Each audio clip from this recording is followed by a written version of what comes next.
Nah, itu diantara tanda. Dari mata turun ke, jangan langsung ke hati begitu. Ke lisan dulu. Masa mata langsung ke hati?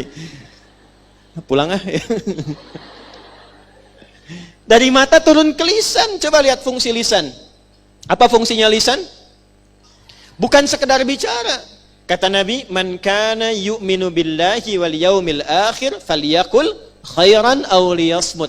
Siapa yang merasa lisannya ini dinilai oleh Allah dan dihisab di akhirat dengan imannya, maka jaga lisannya untuk berkata yang baik saja.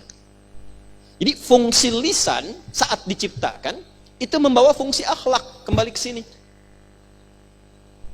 Jadi bukan hanya untuk sekedar bicara, bicaranya pakai akhlak. Bicara yang lembut. Bicara yang baik. Bicara yang sopan. Maka turun Quran surah 49 misalnya ayat 11. Ya ayyuhalladzina amanu la yasraq qaumin qaum. Hei engkau yang masih merasa punya iman, jangan gunakan lisanmu untuk mencela orang. Karena tidak aku ciptakan lisan itu untuk mencela, kata Allah. Untuk bicara yang baik. La yaghtab ba'dukum ba'dha, jangan dipakai gosip. Jangan dipakai merendahkan orang, karena saat mulut ini dicipta, dia membawa fungsi akhlak. Itu sampai ke ujung kaki.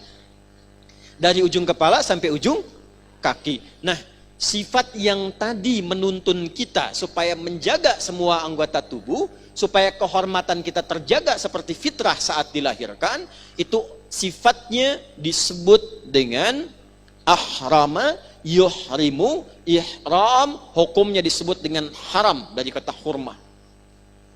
Haram seakar dengan kata hurmatun, diserap ke dalam bahasa Indonesia menjadi hormat. Jadi hukum haram itu diturunkan oleh Allah sebetulnya bukan ingin membatasi aktivitas kita. Filosofinya, kenapa hukum haram itu hikmahnya diturunkan? Itu untuk menjaga kehormatan kita supaya tetap mulia. Seperti saat diciptakan. Sebab misal, contoh, maaf ya Bu ya, Ibu keluar dari sini, silahkan maki-maki orang. Ini contoh ya, bukan untuk dipraktekkan. Ya. Misal keluar maki-maki orang. Ini bukan hanya lisannya bermasalah, tapi kehormatan ibu saat melakukan itu pasti jatuh. Jadi kenapa dilarang mencela? Bukan sekedar ingin memberikan kesan bahwa itu tidak baik. Allah itu saking sayang Rahman dan Rahimnya, ketika dicipta kita mulia, tidak menginginkan kehormatan kita jatuh. Aku mencipta engkau itu dengan mulia. Aku sayang engkau. Jangan sampai engkau melakukan perbuatan yang merendahkan martabatmu di hadapanku.